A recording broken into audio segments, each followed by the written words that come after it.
ditemukan sebuah bros berbentuk kupu-kupu. Kalau ada di sini ya, silakan untuk Bukan punya saya. Pak Cecep angkat tangan. Oh, Bukan punya saya. Oh, bukan punya Pak. Siap. Oke, ini kupu-kupunya begini Bu. Oh, punya begini mah. Kok jauh amat sih Bu?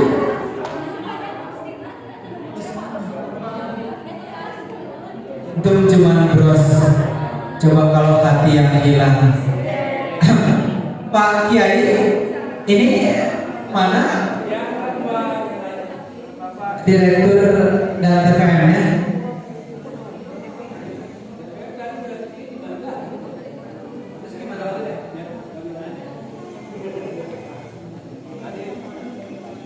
Ibu Jumiati di depan aja Ibu, biar ada isinya di depan.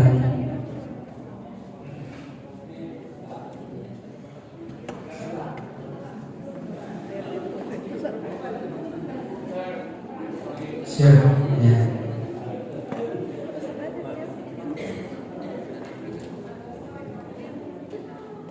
Pak Kiai bagaimana? Karena kita akan segera memulainya Pak. Dimulai aja.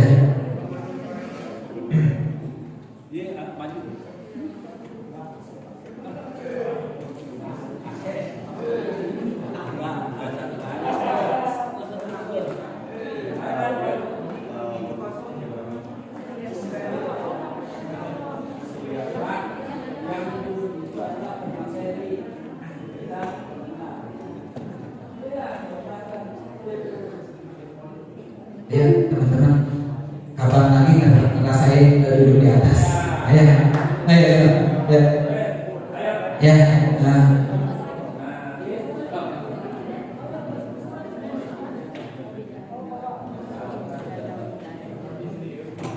Ya, silakan kepada Bapak Ibu Guru CGP, ya.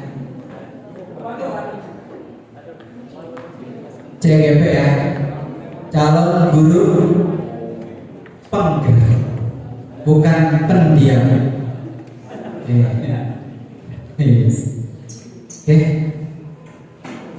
ya.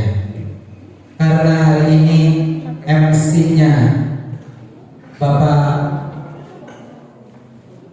Dede, langsung saja.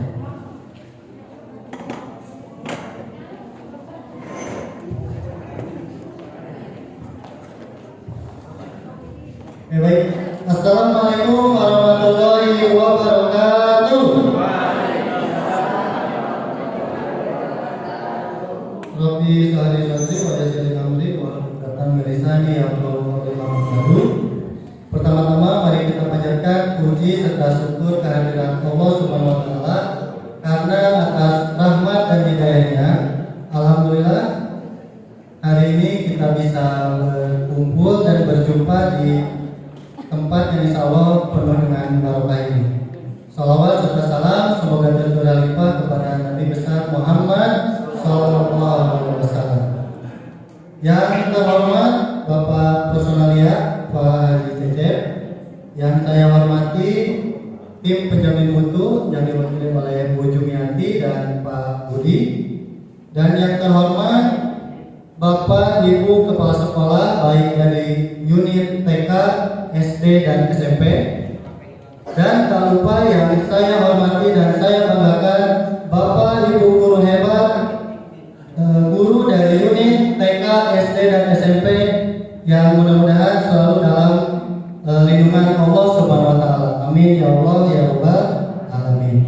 Oke, pada kesempatan hari ini izinkan saya aku pemandu acara atau moderator di sini untuk memimpin ya, memandu untuk kegiatan best practice yang akan disampaikan oleh rekan kami ya, CGP ya, yang tergabung di calon guru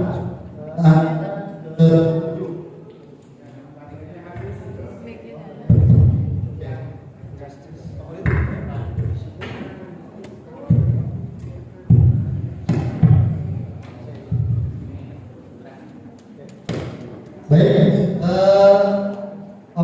tadi best practice yang akan dilakukan oleh rekan kami ya dari calon guru penggerak angkatan ke-7 ya. Di sini izinkan saya untuk memperkenalkan calon penggerak dari angkatan ke-7 ya, yang berasal dari Sekolah Islam Terpadu Al-Madinah. Itu ada, mohon untuk berdiri ya, Bapak Enjang Wijaya. Selanjutnya Bapak Ahmad Saipul. Selanjutnya Ibu Irma Sutiani. Selanjutnya Ibu Anna Herliana. Selanjutnya Bapak Kasnadi. Dan yang terakhir ini ada Ibu Wahyu Simping Lestari. Oke, di depan adalah guru-guru hebat ya yang telah terpilih menjadi calon guru penggerak di angkatan ke-7 di Kabupaten Purwakarta, di mana pada kali ini akan membawakan atau mempresentasikan mengenai best practice mengenai penerapan budaya positif ya di lingkungan sekolah, khususnya di lingkungan sekolah SMT Al-Madinah. Oke, sebelum beranjak ke materi inti, izinkan untuk Ibu Jumiati ya selaku TPM untuk memberikan sambutan dan membuka kegiatan best practice ini. Waktu dan tempat kami persilakan.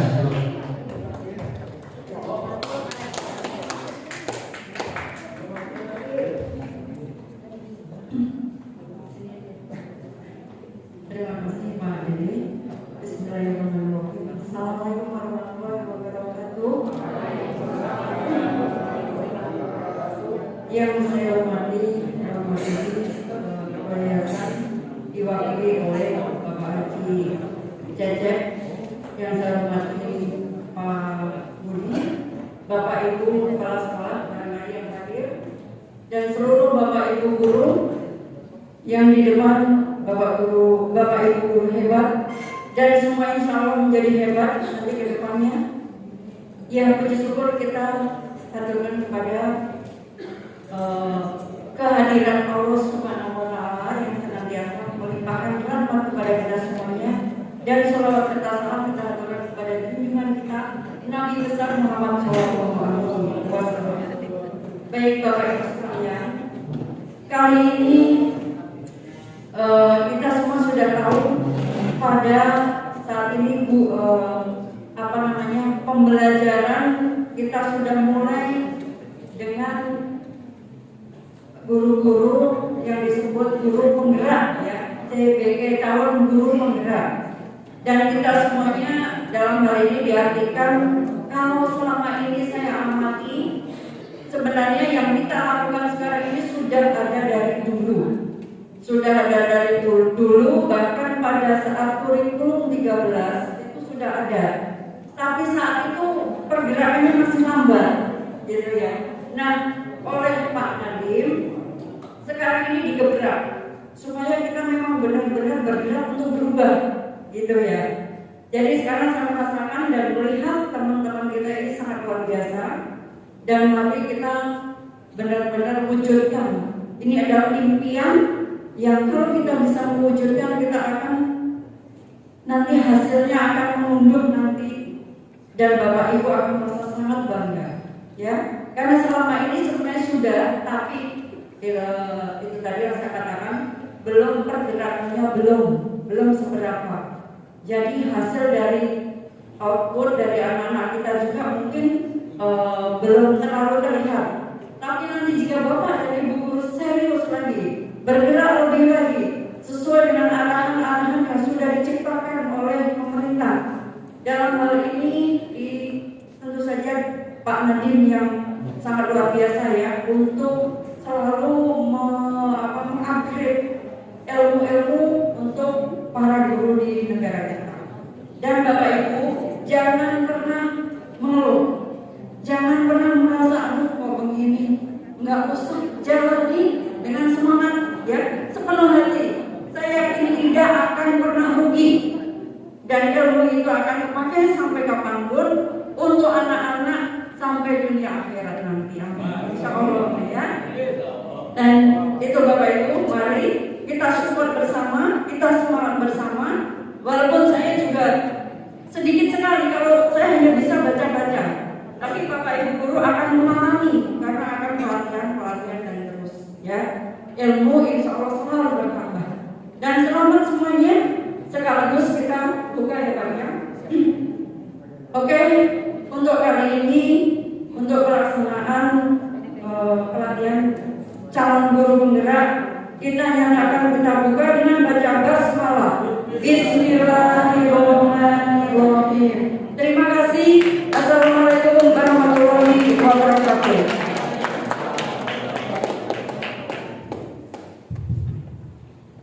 Terima kasih kepada Ibu Jumiati, perwakilan dari KPM yang sudah membuka kegiatan kita pada hari ini.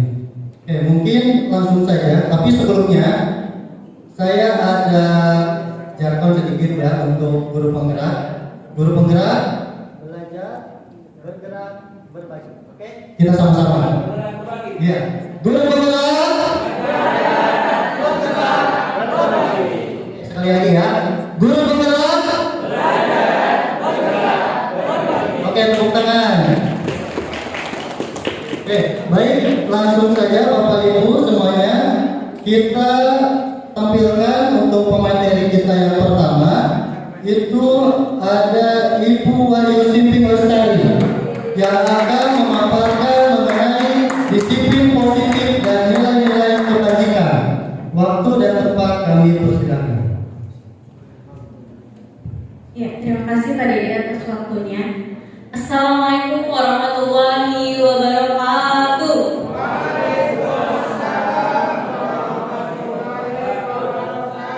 Sehat Bapak Ibu? Ya, terima kasih. Mungkin sedikit dari saya. Dari saya akan menyampaikan tentang disiplin positif dan nilai-nilai kebajikan. Boleh dilanjut Bu? Nah, sebelum kita masuk apa itu disiplin positif, kita harus tahu dulu apa itu makna disiplin. Disiplin itu berarti kan kita harus sesuatu tata tertib yang biasanya kita taati, kemudian ketaatan atau kepatuhan kepada peraturan.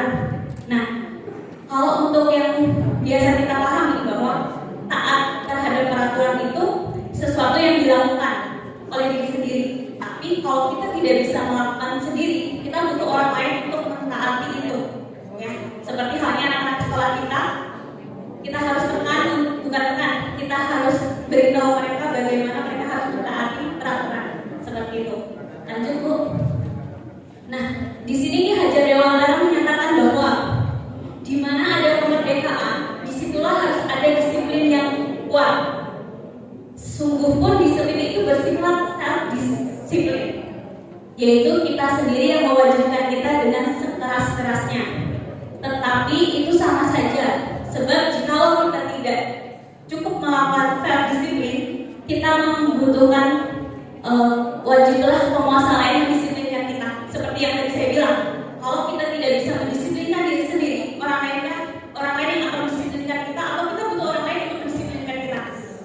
Seperti contohnya maksudnya kita masuk rank 7/5, itu adalah aturan yang dibuat oleh orang lain, dan kita dipaksa atau dituntut untuk mau mengikuti disiplin itu. Lanjut. Nah, di sini juga Ki Hajar Dewantara mengatakan bahwa untuk mencapai kemerdekaan atau dalam konteks pendidikan, untuk menciptakan murid-murid yang merdeka, syaratnya adalah harus disiplin yang kuat. Disiplin di sini adalah disiplin diri yang memiliki motivasi internal. Jadi disiplin itu harus dari diri sendiri, bukan dari orang lain. Tapi balik lagi, kalau namanya disiplin itu tidak bisa dari diri kita, ya harus kita butuh orang lain untuk mendisiplinkan. Nah, yang mana itu disebut disiplin dari faktor eksternal. Lanjut, Buci. Nah, disiplin diri membuat seseorang menggali potensinya, bagaimana dia mencapai tujuannya, mencapai tujuan yang bermakna tentunya. juga mempelajari bagaimana cara mengontrol diri, bagaimana menguasai diri untuk memilih tindakan yang mengacu pada nilai-nilai kebajikan atau nilai-nilai yang dapat kita hargai. Seseorang yang memiliki disiplin diri rela, berarti mereka bisa bertanggung jawab atas apa yang mereka lakukan dengan berpatok pada nilai-nilai kebajikan. Lanjut. Nah, disiplin positif itu sendiri adalah suatu pembelajaran, merupakan pendekatan mendidik anak untuk melakukan kontrol diri dan pembentukan kepercayaan diri. Nah, kita sebagai pendidik itu harus menciptakan anak-anak yang memiliki disiplin diri, yang mana mengacu pada nilai-nilai kebajikan universal. Apa itu nilai-nilai kebajikan universal? Kita lanjut. Nah, nilai-nilai kebajikan adalah sifat-sifat positif manusia yang merupakan tujuan mulia pada setiap individu. Itu ada beberapa dari ilmuwan ya, Dr. William Glasser tentang teori kontrol. Setiap perbuatan memiliki tujuan. Seperti hanya kita bekerja, kita juga punya tujuan. Kita mengajar, kita punya tujuan. Anak-anak belajar juga punya tujuan. Seperti itu. Lanjut. Nah, nilai-nilai kebajikan itu ada 6 institusi. Nah, yang pertama adalah profil pelajar Pancasila. Coba di next ke yang tadi Bu, sebelumnya.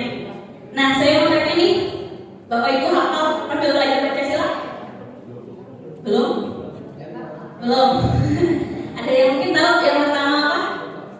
Bertakwa dan beriman kepada Tuhan dan berakhlak mulia ya. Yang kedua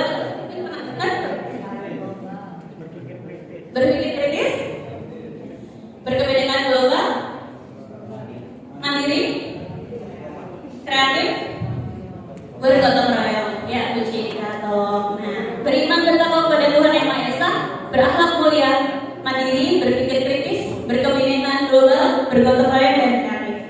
Lanjut, puji. Itu tadi adalah nilai-nilai kebajikan yang pertama. Ada 6. Nah, yang kedua adalah IBO, Primary Years Program. Mohon maaf kalau bahasa Inggrisnya rada-rada.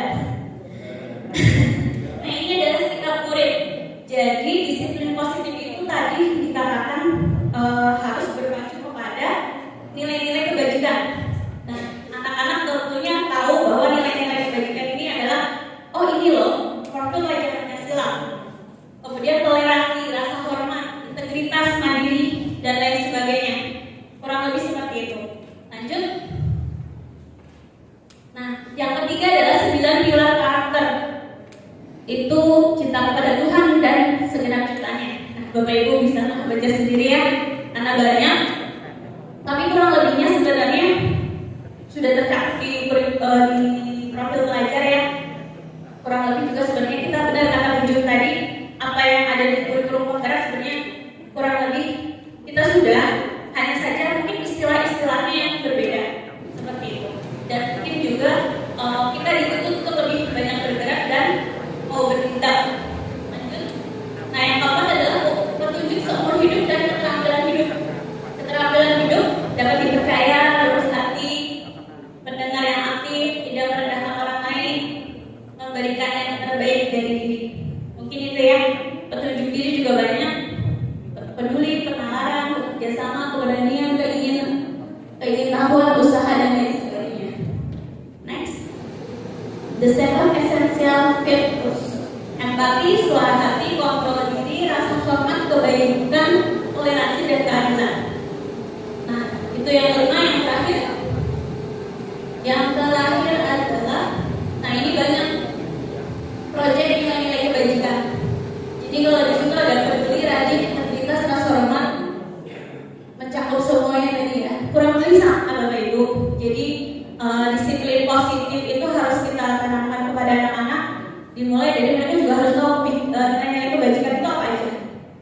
Nah, kita tanamkan kedisiplinan karena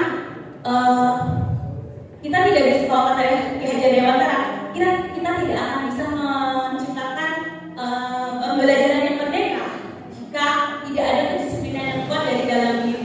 Seperti itu. Kurang lebihnya dari saya, mohon maaf. Assalamualaikum warahmatullahi wabarakatuh. terima kasih kepada Ibu Ayu yang sudah memaparkan mengenai disiplin positif dan nilai-nilai kebajikan. Oke, untuk selanjutnya pemateri yang kedua itu Bapak Ahmad Saiful akan memaparkan materi mengenai motivasi perilaku manusia dan hukuman versus penghargaan. Silakan. Waktu dan tempat kami persilakan. Terima kasih Pak Dedi. Masih semangat Bapak Ibu ya?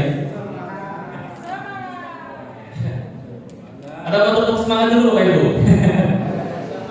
Sebenarnya karena kita berenam Bapak Ibu ya, hanya kita sekitar aja. Sebenarnya saya agak grogi, gak pernah sekalipun duduk di sana rasanya untuk lagi grogi. Ya nanti Bapak Ibu yang CKP mungkin nanti akan merasakan. Kentang saus dimakan di bungkus kertas. Kentang goreng dimakan di bungkus kertas. Hati saya bimbang di tempat banyak orang cerdas. Jadi saya hanya sharing aja. Jadi yang saya tahu, saya kasih tahu, bukan berarti saya paling tahu ya. Mohon maaf sebelumnya. Ya, saya dapat tulisan memotivasi perilaku manusia. Dan mungkin yang akan buat Bapak Ibu bertanya karena nanti pertanyaannya ditulis saja.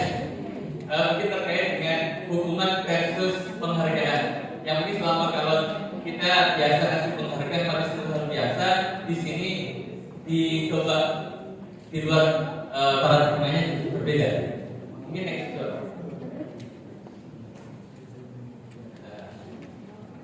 Ya, motivasi perilaku dulu Bapak Ibu. Ya, Bapak Ibu di penggerak ini rujukannya adalah dari Bjorn Dosen mengatakan bahwa ada 3 hal motivasi perilaku motivasi manusia yang mendorong manusia itu mau melakukan sesuatu. Yang pertama adalah karena takut dengan hukuman, yang kedua karena adanya suatu imbalan, dan yang ketiga karena pengen dihargai, pengen eksis dan lain sebagainya. Nah, yang ditekankan oleh dosen itu adalah pada nomor 3. Karena selama ini mungkin kita dirangsang untuk memotivasi baik kita sebagai guru di kelas hukuman biasanya karena anak menghindari hukuman atau motivasi karena pengen tidak dihukum. Yang kedua karena melakukan sesuatu karena pengen dapat penghargaan, imbalan, ya. Dan yang ketiga karena motivasi dari dalam. Ini poin dari dosen. Mungkin nanti kita akan lebih berat di bagian ketiganya, ya Bapak Ibu ya. Mungkin ini suatu hal yang baru termasuk bagi saya. Next. Nah, teori ini untuk menunjang dari budaya positif yang ingin diterapkan di sekolah-sekolah, di mana budaya positif ini adalah menanamkan motivasi yang semestinya hadir dari dalam diri siswa. Jadi bukan karena adanya suatu hukuman, bukan karena suatu adanya penghargaan. Jadi bagaimana kita sebagai guru bisa membangkitkan motivasi peserta didik dari dalam diri mereka. Nah itu teorinya ya, ini teorinya. Jadi saya sendiri juga belum tentu bisa, ya. Tapi kita belajar bareng-bareng, gitu ya. Itu teorinya Bapak Ibu ya. Next. Kemudian apa itu hukuman dan penghargaan? Sengaja saya berikan 2 versi yang berbeda. Mungkin versi ini yang paling familiar di kita, paling familiar bagi kita, bahwa hukuman itu penderitaan yang diberikan atau ditimbulkan dengan sengaja, ya, yang ketika orang yang dihukum tentu saja akan menderita. Sedangkan kalau penghargaan ini kalau menurut Nalim Purwanto 2007 alat bagian dari alat pendidikan. Mungkin yang biasa dengan materi teori behaviorisme mungkin sudah terbiasa ya, bahwa teori tentang stimulus dan lain sebagainya. Jadi dengan demikian sini anak akan lebih keras maunya untuk bekerja berbuat lebih baik berdasarkan karena adanya suatu imbalan. Itu mungkin teori yang sering kita pahami secara bersama. Nah, di kurikulum yang sekarang itu berbeda. Next book. Menurut Alfikon, ini rujukannya. Saya nggak tahu bagaimana tim dari Kemendikbud para teknik dan memilih. Sekali lagi ini hanya sekitar teori yang mungkin rujukan yang dianggap sesuai dengan kurikulum yang sekarang. Mengatakan bahwa baik penghargaan maupun hukuman sebenarnya sama-sama kurang pas buat mendidik siswa. Karena yang mendidik siswa itu sebenarnya ya proses dalam pendidikannya itu sendiri. Jadi dalam teorinya Apikon ini menganggap penghargaan yang terus-menerus itu justru akan membuat anak akan berhenti belajar ketika penghargaan itu berhenti. Nah, ini mungkin akan berbeda kalau teorinya di TK. Karena kalau TK kalau penghargaan semuanya harus satu semua, ya. Artinya ini yang disebut teori gitu ya. Jangan langsung kita. Karena kalau tanya ya baiknya sebagaimana? Karena anggapannya gini. Ketika satu siswa mendapatkan penghargaan, maka yang lainnya merasa seperti mendapatkan hukuman. Makanya selama ini mungkin kalau di TK, yang lainnya tidak merasa terhukum atau tidak merasa dihargai, maka semuanya dapat penghargaan dengan tentu saja yang berbeda-beda ya. Bentuk penghargaan yang berbeda-beda seperti itu. Ya, jadi teorinya Apikon ini sekali lagi teorinya Bapak Ibu ya, saya tidak bermaksud menggurui Bapak Ibu. Katakan baik itu hukuman maupun penghargaan sebenarnya sama saja. Kalau itu diterapkan terus-menerus, karena bisa membuat siswa baik secara intrinsik atau dari dalam itu kurang memotivasi, justru karena adanya rangsangan saja. Nah, ini kalau pendekatannya konstruktivisme itu akan berbeda. Ini bukan memperdebatkan teori Pak ya. Ya saya gak enak sama calon dokter sama teman gitu ya. Tapi ini ilmu yang saya dapat dari TKP aja. Lanjut. Nah, kenapa dikatakan bahwa hukuman dan penghargaan ini bisa saja punya pengaruh negatif? Karena pertama, pengaruh jangka pendek dan jangka panjang. Secara jangka pendek mungkin bisa membuat anak termotivasi, tetapi secara jangka panjang bisa berakibat berbeda. Karena ketika penghargaan itu berhenti, mungkin motivasinya juga akan berhenti. Next.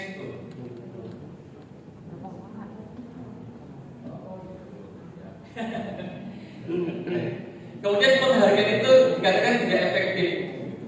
Karena yang paling efektif adalah menghadirkan motivasi dari dalam diri. Next. Bisa juga merusak hubungan, katanya. Ya, jadi mungkin ada anak yang dikasih hadiah dengan yang tidak, itu katanya bisa merusak hubungan. Ini teori ya. Next. Nah, ini dari riset dalam sebuah percobaan selama anak laki-laki berusia 9 tahun kita melihat gambar-gambar wajah yang ditampilkan di layar. Mereka harus memberitahukan jika wajah-wajah tersebut sama atau berbeda. Gambar-gambar tersebut hampir sama. Beberapa dari mereka diberi penghargaan dalam bentuk uang. Pada saat mereka memberikan jawaban benar, sementara sebagian yang lain tidak. Nah, hasilnya laki-laki dibayar membuat lebih banyak kesalahan. Jadi motivasinya menurun. Tapi ini kan Bapak Ibu hanya salah satu riset ya. Tapi ini juga menjadi wacana buat para kita bahwa penghargaan yang terus-menerus juga akan berakibat tidak baik. Nah, seperti itu. Next. Bisa menurunkan kualitas. Next. Kemudian bisa mematikan kreativitas karena menunggu stimulan atau menunggu rangsangan dari gurunya. Kalau gurunya tidak memberikan suatu stimulus, nah itu juga membuat anak pasif. Nah, ini teorinya seperti itu. Next. Kemudian dikatakan bahwa penghargaan hukum karena mereka tidak mendapatkan penghargaan misalnya dalam sistem ranking, mereka yang mendapatkan ranking 2 merasa paling hukum. Ya, jadi tanpa saya bukan ranking 1 dan lain sebagainya. Nah, seperti itu.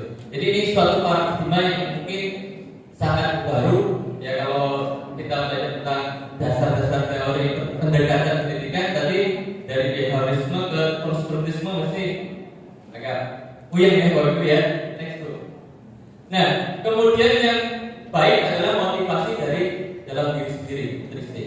Nah, yang dikembangkan dalam kurikulum yang sekarang adalah bagaimana kita sebagai guru membangun paradigma anak dan dari pembelajaran yang kita lakukan, bagaimana bisa membangun untuk mendorong siswa kreatif dari dalam diri, termotivasi dari dalam diri sendiri, melalui apa? Kesadaran, melalui apa? Kebentuan dan sebagainya. Jadi seperti itu, bukan karena rangsangan dari luar, karena rangsangan dari luar itu akan sifatnya pendek. Teorinya seperti itu. Ya, next. Oke. Dalam hukuman ini sebenarnya juga kalau di sekolah ada yang namanya konsekuensi ya. Ada juga restitusi yang akan disampaikan oleh pemateri terakhir. Intinya kita harus memahami bahwa ketika kita melakukan suatu hukuman ini bisa sesuatu yang menyakitkan. Kalau konsekuensi adalah sesuatu yang terjadi, konsekuensi itu biasanya sesuatu yang disepakati. Kalau di kelas dia ada kesepakatan kelas atau peraturan kelas dan sebagainya ya. Dan restitusi. Nah yang diharapkan dari bagaimana cara kita mendidik di kelas adalah bagaimana restitusi merupakan pilihan, membangun kesadaran, membangun motivasi dari dalam diri. Mungkin itu saja dari saya, Bapak Ibu, karena kita bergantian. Karena banyak. Nanti materinya bisa ya, Pak. Banyak ya. Oke, sekali lagi terima kasih atas perhatiannya. Mohon maaf kalau ada kata saya salah dan sopan. Terima kasih. Wassalamualaikum warahmatullahi wabarakatuh.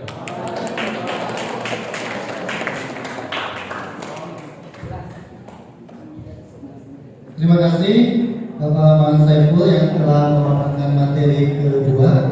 Oke, kita lanjut langsung ke Ibu Ana Heliana akan memaparkan materi mengenai 5 kebutuhan dasar manusia. Waktu dan tempat kami persilakan.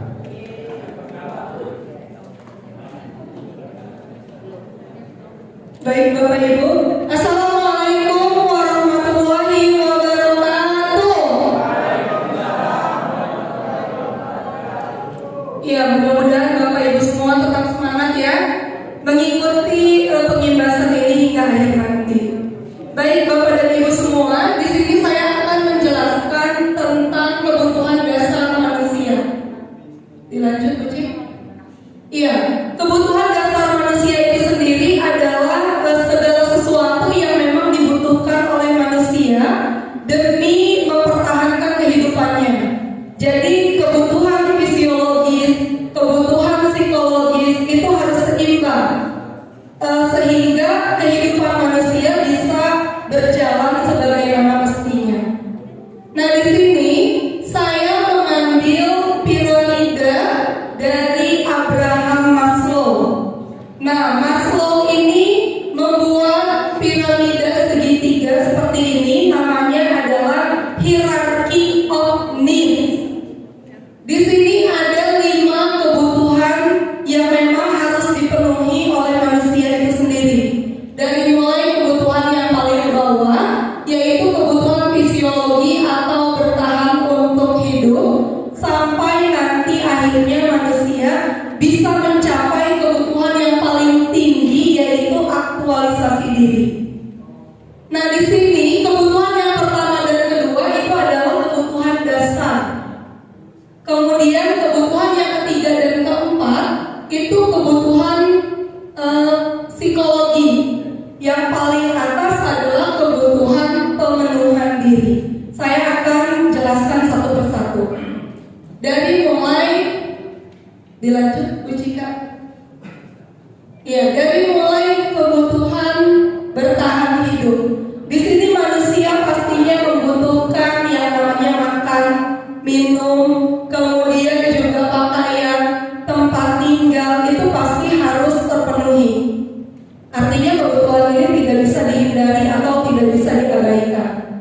Selain 3 kebutuhan ini, manusia juga membutuhkan rasa aman. Dari mana rasa amannya? Rasa aman untuk mencukupi kebutuhannya secara finansial, kemudian juga rasa aman untuk mendapatkan kesehatan, rasa aman untuk mendapatkan keselamatan hidup.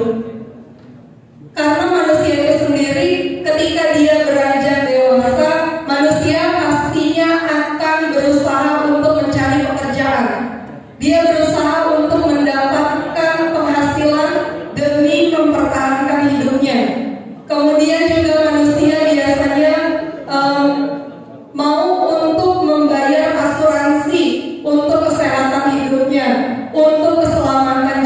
semuanya. Itu namanya kebutuhan bertahan hidup. Yang kedua adalah kebutuhan cinta dan kasih sayang. Ini juga kebutuhan yang sangat diperlukan oleh manusia. Biasanya, kebutuhan cinta dan kasih sayang ini adalah mendapatkan ataupun memberikan kasih sayang kepada orang lain. Kemudian, kebutuhan untuk diterima di suatu kelompok. Biasanya, yang bisa memenuhi kebutuhan cinta dan kasih sayang ini adalah orang-orang yang ada di dekat kita, seperti keluarga, kemudian teman, lalu komunitas kita. Bapak Ibu mungkin di sini mengikuti komunitas, paling tidak kalau guru mapel biasanya ada MGMP. Nah, ketika kita ikut MGMP, kita butuh diterima, kita butuh diakui dalam komunitas itu. Yang ketiga adalah kebutuhan akan kebebasan. Jadi manusia itu tidak boleh dikekang. Artinya manusia itu membutuhkan kebebasan untuk bisa menambah keterampilannya, untuk bisa menjadi kompeten. Kalau manusia terbatas, segala sesuatunya dilarang, maka sulit untuk mengembangkan diri. Makanya manusia itu membutuhkan kebebasan untuk bisa terus mengembangkan potensi yang ada di dalam dirinya. Kita sangat bersyukur bekerja di Al-Madinah sebagai guru. Saya merasakan diberikan kebebasan untuk bisa mengembangkan diri, menambah ilmu baik di lingkungan sekolah maupun mencari ilmu itu keluar sekolah. Iya, boleh tepuk tangan untuk Al-Madinah. Selanjutnya adalah kebutuhan yang keempat. Di sini ada contohnya. Kebutuhan yang keempat adalah kebutuhan akan rasa senang. Manusia itu membutuhkan kesenangan. Kalau kita melihat anak kecil itu kadang-kadang suka lari-larian, kemudian suka bercanda, suka bermain. Itu memang karena anak tersebut ingin memenuhi kebutuhan akan rasa senangnya. Kita aja yang sudah dewasa, walaupun mungkin di keseharian kita mengajar, kita serius, kemudian bekerja juga dengan keseriusan, tapi kita juga butuh kesenangan. Ketika di jam istirahat, kita butuh dialog dengan teman, kita butuh bercanda dengan teman. Bahkan ketika pandemi kemarin, anak-anak sekolah hanya sampai zuhur. Itu ketika pagi sampai zuhur mungkin guru-gurunya serius mengajar, tapi ketika siswanya keluar, guru-gurunya pasti bercanda dengan teman-teman yang lain. Ada yang buat video TikTok, ada yang buat reels gitu ya. Itu karena memang manusia itu butuh rasa senang, mencari hiburan, sehingga nanti kehidupannya bisa berjalan dengan seimbang. Terakhir adalah aktualisasi diri. Nah, ini kebutuhan yang paling tinggi tingkatannya.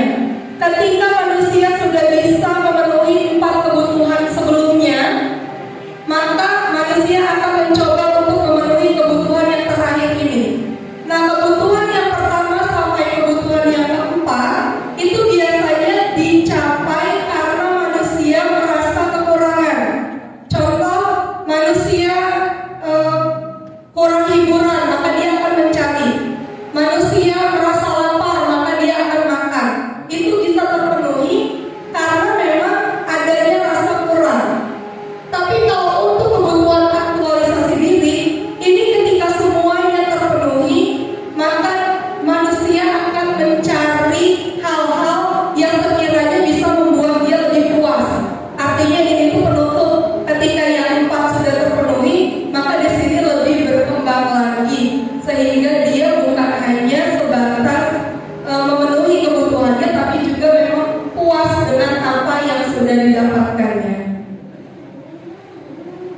Dilanjut. Ya, di sini contoh dari aktualisasi diri. Yang pertama adalah di mana manusia bisa memahami dirinya sendiri. Jadi melakukan sesuatu bukan hanya paksaan, bukan hanya karena tanggung jawab, tapi memang dia sudah paham dengan dirinya bahwa dirinya membutuhkan itu. Maka dia akan mencari sesuai dengan kebutuhannya. Lalu yang kedua adalah menolong sesama, bertindak sopan dan beradaptasi terhadap kondisi tertentu, memiliki tingkat kebebasan, memiliki rasa syukur yang tinggi, melihat semua hal yang terjadi dengan pandangan yang positif. Maka di sini kalau sudah sampai ke aktualisasi diri, artinya manusia bisa menjalani kehidupannya dengan baik, bukan hanya dipaksa untuk tetap bisa hidup, tapi memang dia hidup sesuai dengan keinginannya, sesuai dengan apa yang ingin dilakukannya. Ya, mungkin itu saja yang bisa saya sampaikan. Kurang lebihnya mohon maaf. Wassalamualaikum warahmatullahi wabarakatuh.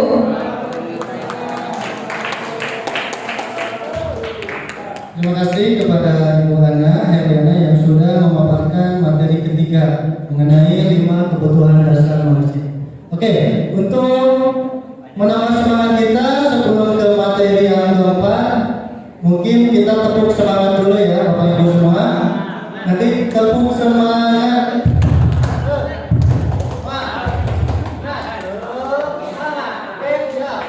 Tepuk semangat.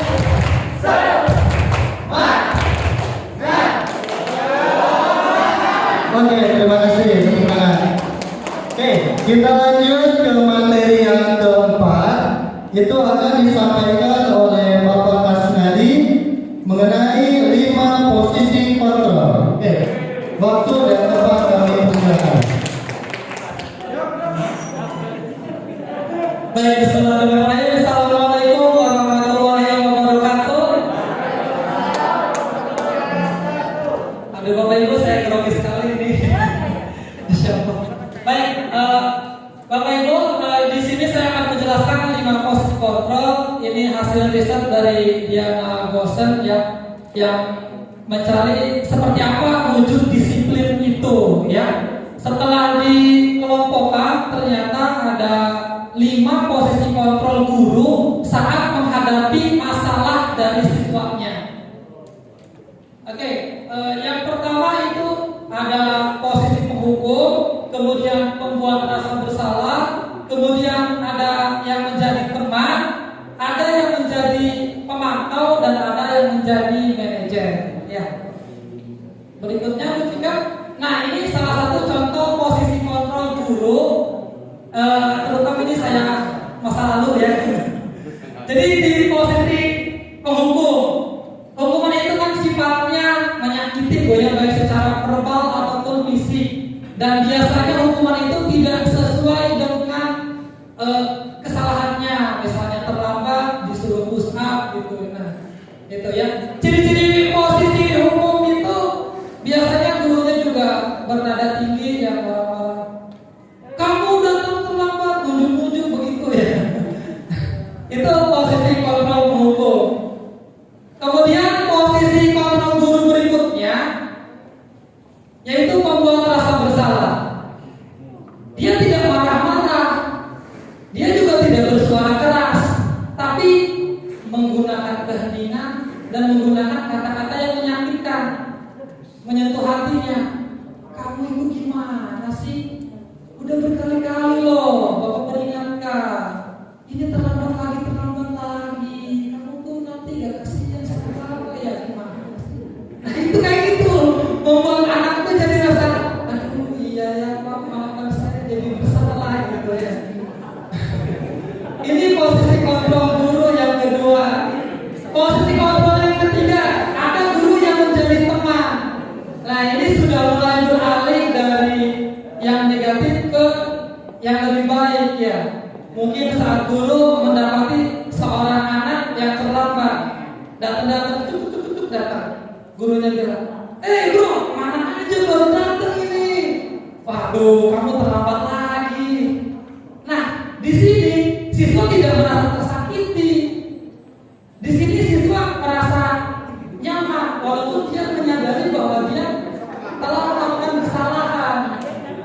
Nah itu, walaupun ada sisi positif, dia itu tidak merasa tersakiti. Ada sisi negatifnya juga ternyata. Yang pertama berarti siswa akan ketergantungan sama guru tersebut. Kakak semua gampang, besok terlambat lagi gak apa-apa gitu kali ya. Ini juga posisi kontrol ternyata yang kurang baik. Ya. Yang keempat, ada posisi kontrol sebagai pemantau. Di sini guru sudah bisa memisahkan di mana dia sebagai teman, di mana dia sebagai guru. Jadi sudah mulai. Kalau misalkan ada orang datang, contohnya selalu terlambat misalkan ya. Ada anak terlambat, datang. Cuk, kamu tahu sekarang jam berapa? Tahu Pak.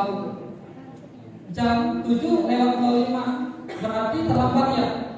Betul Pak. Apa kira-kira konsekuensinya? Saya harus tinggal kelas Pak, beristirahat. Nah, guru di sini sudah lebih baik. Tidak perlu marah-marah, tidak menyakiti, dan juga tidak menjadi ketergantungan siswa. Dia tuh menggunakan peraturan. Tuh, peraturan ini berarti kamu harus begini ya. Kamu kesalahannya ini, berarti kamu harus begini ya. Nah, baik siswa ataupun guru sudah mengetahui apa konsekuensi yang dia terima apabila melakukan kesalahan. Tetapi ternyata Bapak Ibu, ini pun belum begitu sempurna. Karena sekalipun siswa tahu apa yang dia lakukan itu salah, dan dia tahu apa yang akan dia terima konsekuensinya, tetap itu menyakiti siswa. Tidak membangun murid untuk mau memperbaiki kesalahan. Nah, disinilah kita sebagai guru diharapkan bisa memposisikan diri sebagai posisi manajer, yaitu posisi yang kelima. Manajer di sini dia sudah bisa menjadi seorang teman, juga sudah bisa menjadi seorang pengontrol, ya, pemantau. Nah, tetapi manajer di sini dia berusaha membangun kesadaran siswa, bagaimana siswa itu bisa memanage dirinya, bagaimana siswa itu bisa menyadari kesalahannya dan mau memperbaiki kesalahannya di kemudian hari. Bagaimana guru ini bisa membangun motivasi intrinsik siswa itu dengan cara apa? Yaitu dengan cara segitiga restitusi. Bagaimana segitiga restitusi itu? Nanti sama panjang ya. Cukup dari saya. Assalamualaikum warahmatullahi wabarakatuh. Baik, terima kasih kepada Bapak Kasnari yang sudah menyampaikan materi keempat mengenai 5 posisi kontrol.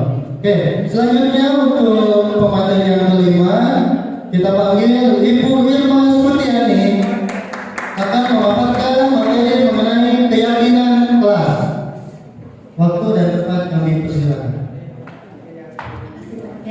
Bagaimana Bapak Ibu, masih semangat? Semangat ya, saya harap semuanya masih tetap semangat. Kali ini izinkan saya akan memaparkan materi tentang keyakinan kelas. Saya yakin di sini Bapak Ibu semuanya pasti saat mengawali pembelajaran awal semester pasti membuat yang namanya keyakinan kelas atau mungkin peraturan kelas. Ya, apa itu keyakinan kelas? Keyakinan kelas merupakan salah satu disiplin positif yang bisa kita terapkan dalam membangun budaya positif di sekolah sesuai dengan misi sekolah penggerak bahwa kita harus kan budaya disiplin positif agar anak-anak semakin positif dalam menjalani persekolahan. Selanjutnya, adapun tujuan diadakannya kesepakatan kelas. Yang pertama yaitu menciptakan pembelajaran yang berpusat pada murid. Ya, jadi di sini kita bisa meminta murid untuk membuat keyakinan kelas atau peraturan apa sih yang mereka inginkan dalam kelas. Yang kedua, memunculkan keterampilan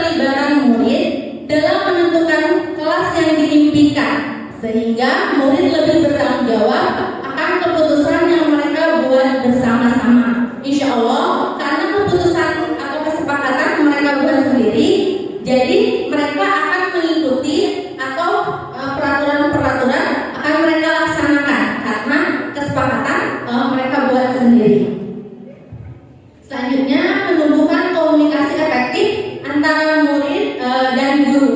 Misalnya di SD kan ada murid dan siswa, jadi sama-sama nih dikomunikasikan kira-kira apa ya peraturan kelas atau aturan kelas yang akan kita buat.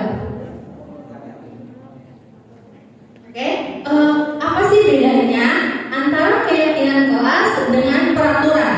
Sebelumnya kan biasanya ada peraturan kelas ya. Nah, keyakinan kelas dalam guru penggerak ini, seseorang yang memiliki keyakinan akan bersemangat menjalankan keyakinan, sedangkan peraturan hanya motivasi eksternal saja, ya. Jadi motivasi hanya dari luar saja. Sedangkan kalau keyakinan, karena mereka yang membuat aturan, insya Allah mereka akan mematuhi aturan yang sudah dibuat. Ukurnya, murid lebih bertanggung jawab, timbulnya pembelajaran yang menyenangkan. Yang ketiga, timbulnya hubungan yang harmonis antara guru dengan murid. Nah, dalam menentukan keyakinan kelas, kita melibatkan yang namanya kebajikan universal. Yang tadi sudah dijelaskan oleh Bu Ayu. Ada beberapa ya. Di sini saya ambil beberapa nilai. Ada keadilan, hormat dan santun, kreativitas, keberanian dan lain-lain. Nah, nanti kita akan praktikkan nih bagaimana cara membuat kesepakatan kelas. Yang pertama, kita melakukan sosialisasi terlebih dahulu mengenai konsep keyakinan kelas kepada siswa. Setelah melakukan sosialisasi, kedua kita mempersilahkan peserta didik untuk menuliskan, mencurahkan peraturan apa atau keyakinan kelas apa yang mereka inginkan, yang perlu disepakati bersama-sama. Yang ketiga, tinjau kembali daftar curah pendapat yang sudah dicatat. Jadi kita bisa mengajak murid-murid untuk menentukan nilai-nilai kebijakan atau keyakinan yang dituju dari peraturan tersebut. Yang keempat, sebelumnya dalam membuat keyakinan kelas, kita bisa menggunakan kata-kata kalimat positif. Jadi tidak ada lagi kalimat tidak boleh terlambat masuk kelas, gitu ya. Kita bisa ubah menjadi hadir ke kelas tepat waktu. Ya, di sini ada. Ya, yang keempat, murid menandatangani nilai-nilai keyakinan yang sudah disepakati. Ya, untuk membuat keyakinan kelas sebaiknya itu cukup 3 sampai 7 keyakinan saja. Jangan terlalu banyak. Yang penting anak-anak melaksanakan dengan baik. Yang terakhir, keyakinan kelas bisa ditempel di depan kelas ya untuk sebagai pengingat kepada peserta didik. Nah, ada salah satu contoh kalimat dalam keyakinan kelas. Misalnya kita mengambil nilai kebajikan hormat. Kita bisa menggunakan kalimat saling menghormati, menghargai, mengasihi sesama teman. Tanggung jawab dengan kalimat bertanggung jawab mengerjakan tugas piket. Kan biasanya kita bikinnya siswa baik wajib piket, gitu ya. Kita bisa ubah kalimatnya menjadi kalimat yang positif dengan bertanggung jawab mengerjakan tugas piket. Nah, kita sama-sama ya Bapak Ibu mempraktikkan bagaimana sih cara membuat keyakinan kelas. Di sini saya sudah menyiapkan kertas. Oke. Nah, Bapak Ibu, ceritanya misalnya di depan kelas nih, kita mengajak anak-anak untuk membuat keyakinan kelas. Kira-kira apa sih keyakinan kelas yang ingin kita tanamkan untuk anak-anak? Pembelajaran apa sih yang anak-anak inginkan, ya? Nah, kita bisa membagikan kertas kepada anak-anak dan kita bisa meminta anak-anak untuk menuliskan pembelajaran yang seperti apa yang mereka inginkan. Oke, boleh Bapak Ibu, mohon maaf ya, jadi menulis nih.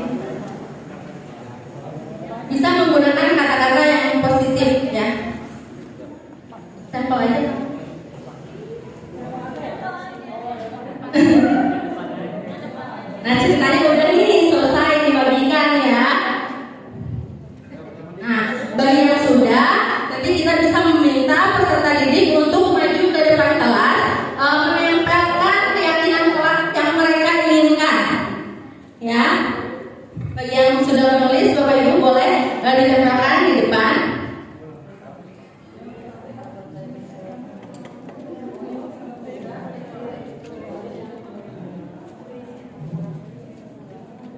Misalnya kan kalau di kelas itu anak-anak gimana nih caranya biar nggak keluar kelas semaunya gitu ya, atau boleh nggak nih makan atau minum di dalam kelas.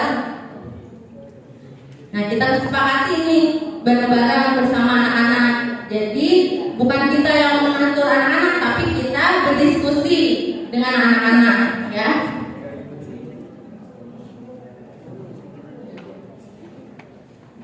Ya, boleh Bapak Ibu ceritanya sudah nih semuanya. Boleh ditempel. Mas Yogi, silakan. Oke, Pak Jarmadi boleh. Boleh ditempel di mana aja. Jadi gak mantep ya.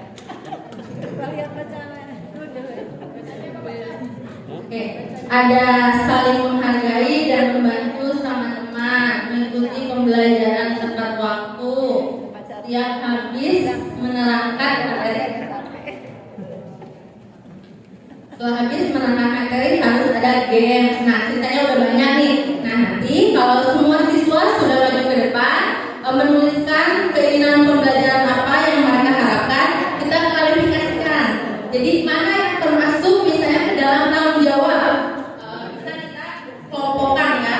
Misalnya tanggung jawab dalam piket, dalam mengerjakan tugas, tepat waktu. Kita bisa satu-satukan per nilai-nilai universalnya ya, seperti itu. Nanti setelah selesai kita tinjau ulang lagi, kita sepakati lagi. Setelah menjadi 3 atau 7 keyakinan kelas, kita sama-sama dengan anak-anak semuanya menandatangani itu sebagai bukti bahwa guru dan siswa sama-sama sepakat tentang keyakinan kelas yang sudah dibuat. Ya, baik Bapak Ibu, itu saja langkah-langkah bagaimana cara kita menerapkan keyakinan kelas di kelas kita masing-masing. Mudah-mudahan dengan kita membuat keyakinan kelas, kita dan peserta didik dapat melaksanakan pembelajaran dengan baik, dan kita sebagai guru dapat menanamkan nilai disiplin positif untuk anak-anak ya. Mungkin itu saja dari saya. Kurang lebihnya mohon maaf. Wabillahi taufiq wal hidayah. Wassalamualaikum warahmatullahi wabarakatuh. Terima kasih kepada Ibu Nirma Setiani yang sudah memaparkan materi mengenai keyakinan kelas ya, dan mempraktikkan juga tadi ada sampel dari Bapak Ibu guru bagaimana membuat suatu keyakinan kelas untuk murid-murid kita nanti di kelas. Oke, sebelum beranjak ke materi yang terakhir, yang ke-6, mungkin sekarang kita main games dulu. Games Games untuk speaking atau apa ya, konsentrasi ya, konsentrasi Bapak Ibu semuanya. Oke, sekarang perhatikan apa yang saya lakukan dan mohon untuk ditirukan ya. Baik, sekarang mohon Bapak Ibu semuanya angkat tangannya. Angkat tangan satu aja, satu yang kanan atau yang kiri. Sekarang putar ke arah kanan. Putar ke arah kanan. Oke, putar tambah kencang. Putar ke arah kiri. Naik turun. Oke. Putar ke arah kanan lagi. Terus putar tambah kencang. Sekarang gosok dagunya. Gosok dagunya. Gosok dagunya, dagu. Gosok dagunya. Oke, gosok dagunya. Oke. Tadi ada yang dagunya di sini. Dagunya yang benar, berarti itu masih konsentrasi. Oke, terima kasih. Kita lanjut saja langsung ke materi yang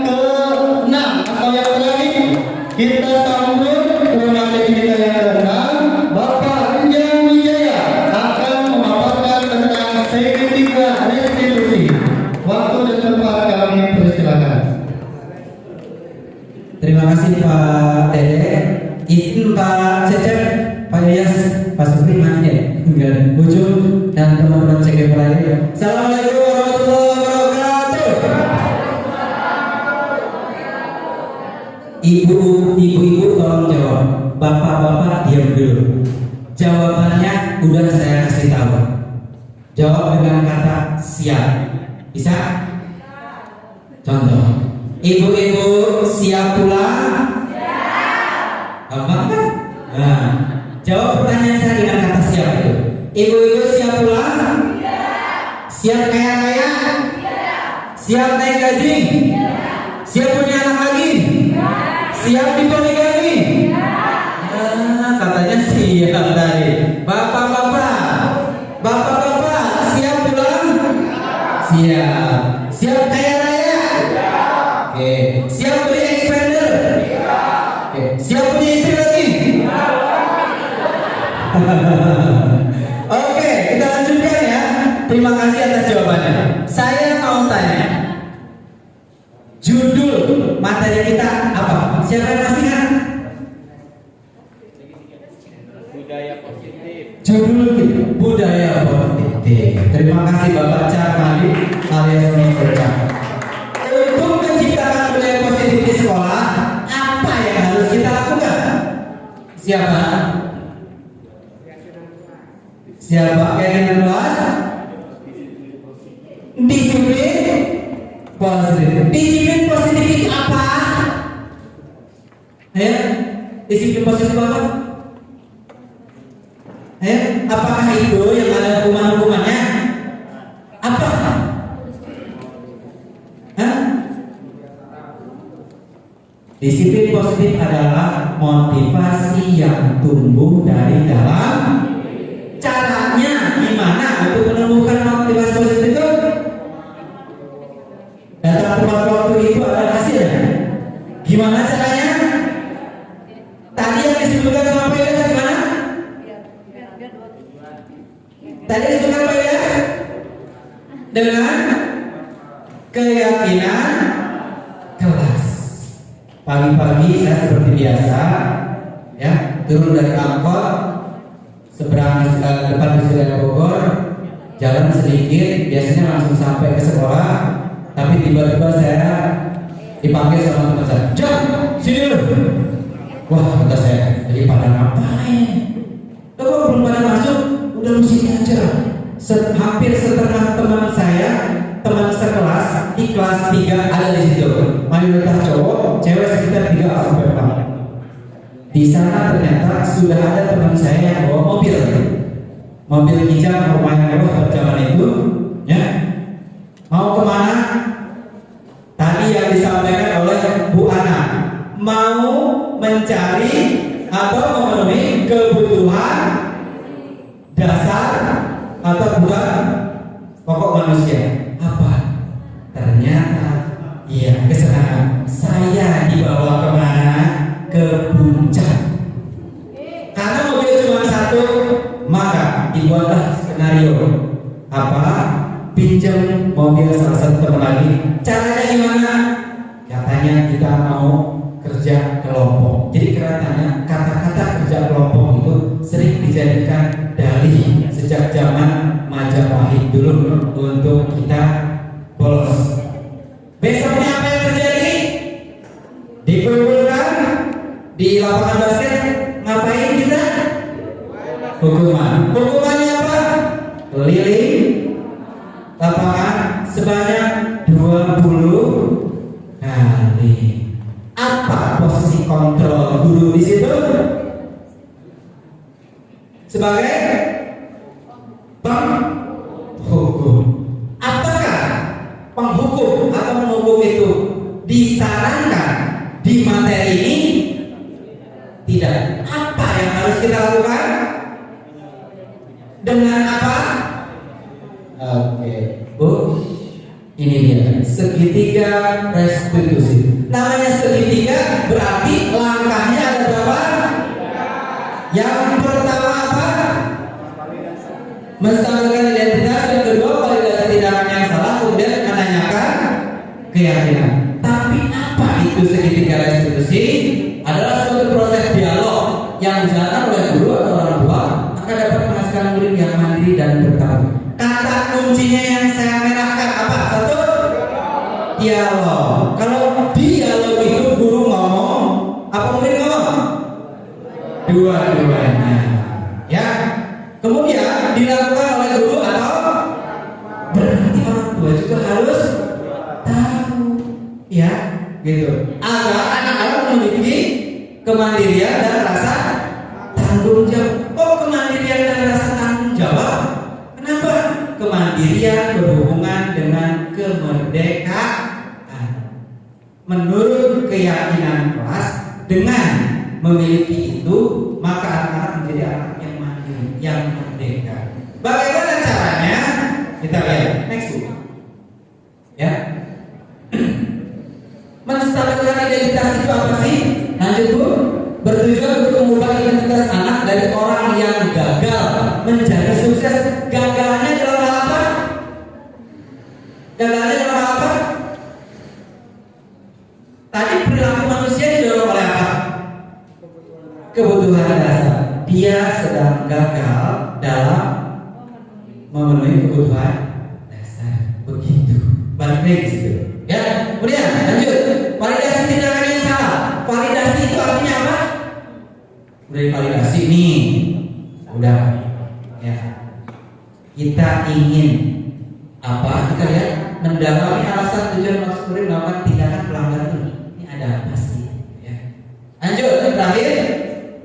Menanyakan keyakinan. Apa itu? Menghubungkan tindakan anak dengan nilai yang dia percaya atau keyakinan kelas atau keyakinan keluarga. Makanya tadi ada yang namanya keyakinan kelas. Ya. Oke, lanjut Bu. Menstabilkan identitas. Cara ngomongnya gimana sih? Ini contohnya. Ya, berbuat salah itu wajar sebenarnya, gitu ya. Lanjut. Tidak ada manusia yang sempurna, Bapak paham. Lanjut. Siapapun bisa melakukan kesalahan seperti itu, nah. Lanjut. Ya, kita bisa menyelesaikan ini, tenang aja. Lanjut. Saya tidak tertarik mencari siapa yang salah, tapi mari kita mencari solusinya. Lanjut. Ya, apakah kamu senang menjadi diri sendiri saat ini? Kenapa kok ditanyakan menjadi diri sendiri? Tadi keyakinan kelas. Lanjut tuh. Ngomongnya gimana? Validasi tindakan yang salah itu. Ini contohnya, ya. Oke, kamu pasti punya alasan kenapa melakukan itu. Kok kamu kenapa tadi maki-maki teman kamu? Kamu pasti punya alasan. Coba Pak, jangan pengen denger. Ya, lanjut. Kamu patut bangga dan sudah menjadi sesuatu yang penting buat saya ini Pak. Di mana marah-marah karena dia ngata-ngatain ibu saya, misal bapak saya. Ya, panjang bangga harus sesuatu yang penting. Kamu boleh pertahankan sikap itu, kamu harus menerapkan sikap yang baru. Kamu bangga dengan keluarga kamu, tapi kamu ingat bagaimana cara mengatasinya. Sikap yang baik bagaimana? Ya, lanjut. Kamu pasti punya alasan. Ini kita tahu ya. Lanjut. Padahal kamu bisa bahkan mengurut. Oh tadi kamu maki-maki dia, iya. Kamu mukul enggak? Enggak. Bagus itu kamu enggak mau sampai mukul. Gitu. Berarti kamu punya kontrol diri yang udah bagus. Nah, gitu ya. Lanjut. Untungnya kamu bisa menahan diri. Nah ini. Kemudian lanjut lagi. Apa sih yang kamu lakukan pada saat itu? Ya kan saya ingin membela harga diri orang tua saya Pak. Lanjut. Wajar kamu melakukan itu, harga diri orang tua sesuatu yang penting. Ya. Oke. Terakhir menanyakan keyakinan. Nah, ini berhubungan dengan keyakinan kelas kita. Begitu ya. Contohnya apa yang kita percaya sebagai kelas. Jadi kelas keyakinan kelas itu makanya harus ditempel itu biar anak-anak nggak bingung dan ketika kita mau melakukan sesuatu, keyakinan kelas kita, gitu ya. Dibalikin lagi aja tuh. Apakah nilai umum yang sudah kita sepakati? Nah, ini keyakinan kelas itu ya. Kemudian apa bayangan kita tentang kelas yang ideal, yang saling menghormati, disiplin, tanggung jawab yang begitu ya. Lanjut. Kamu mau jadi orang seperti apa? Sesuai dengan kayak disiplin Pak, tanggung jawab, respect dan lain sebagainya. Lanjut. Apakah kamu masih ingat keyakinan kelas masalah ini? Nah ini ya, keyakinan kelas. Kemudian, menurut kamu tindakan kamu sesuai dengan keyakinan kelas ini? Ini contoh-contoh ya. Supaya kita lebih paham lagi. Kita lihat video berikut ini.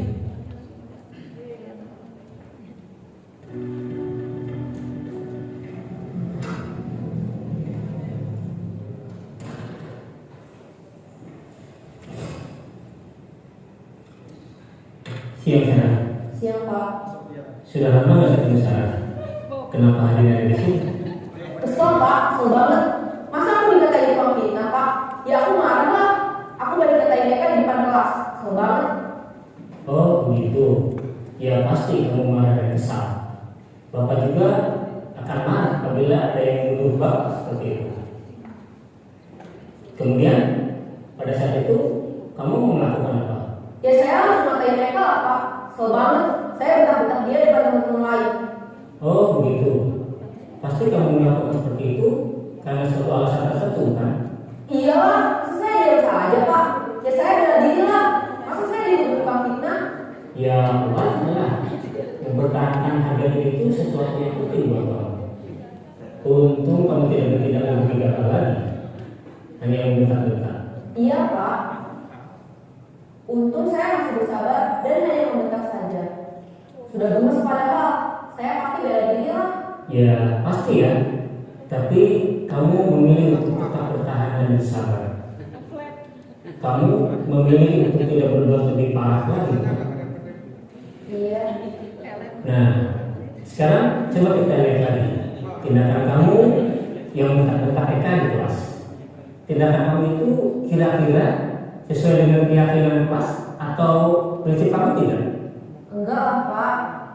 Capek Pak jadi pemarah.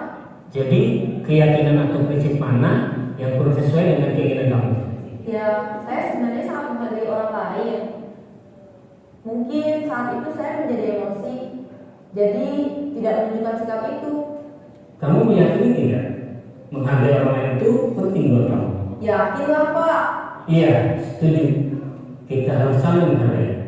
Namun ada juga keyakinan yang kita sepakati yang perlu kita jalankan apabila kita sedang marah, kan?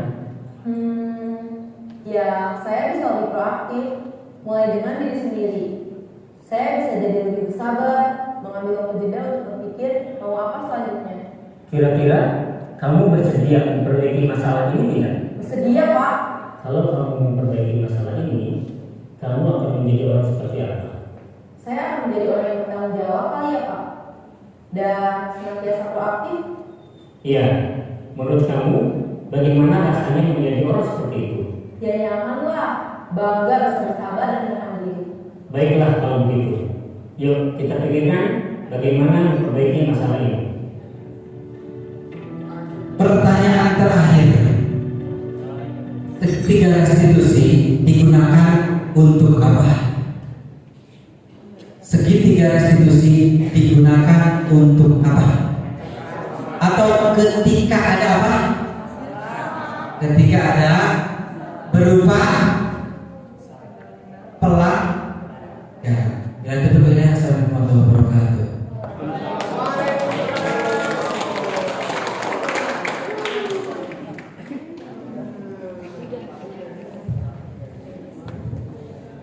Mungkin ajak dulu ya Bapak Ibu semuanya sebelum nanti kita lanjut ke sesi pertanyaan.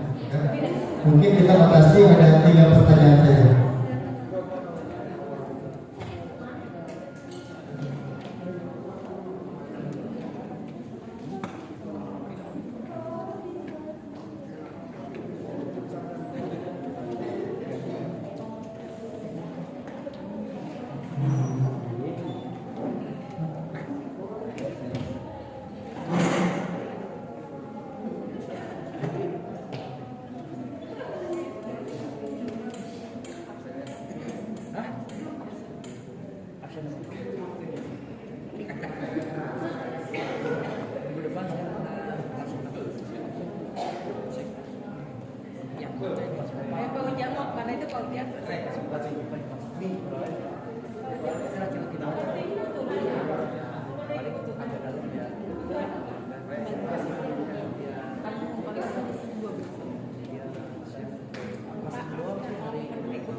aktualisasi.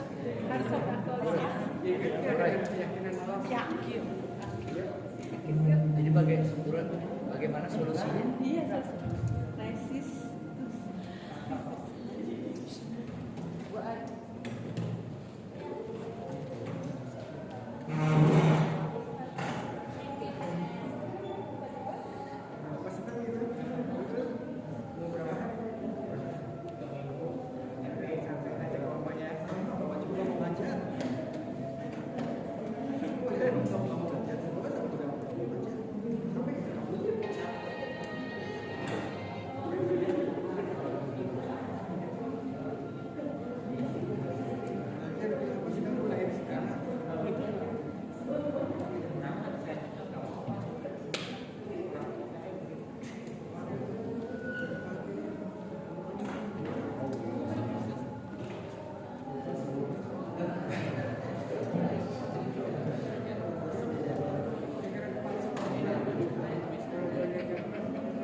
Oke, baik Bapak Ibu, kita lanjut. Masih semangat ya?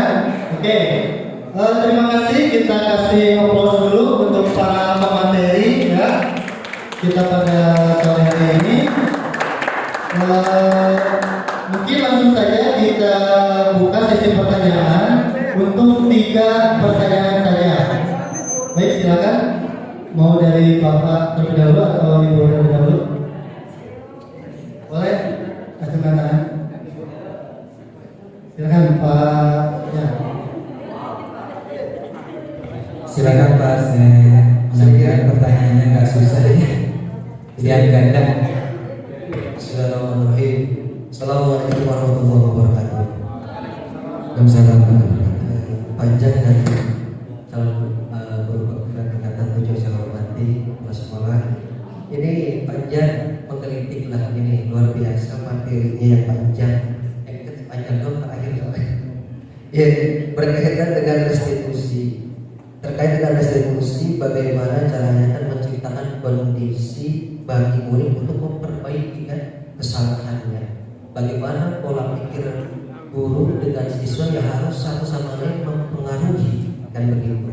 Pertanyaan saya simpel Pak Ustadz Jan, kalau seandainya mungkin tadi di video adalah anak yang memang paham betul, ngerti, iya Pak bahwasanya itu saya salah.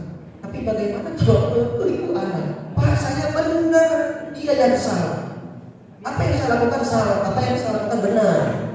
Nah ini bagaimana caranya menyikapi ini dengan guru dengan pola restitusi yang kita berikan kepada siswa tersebut. Itu saya Pak Kiai atau guru. Assalamualaikum.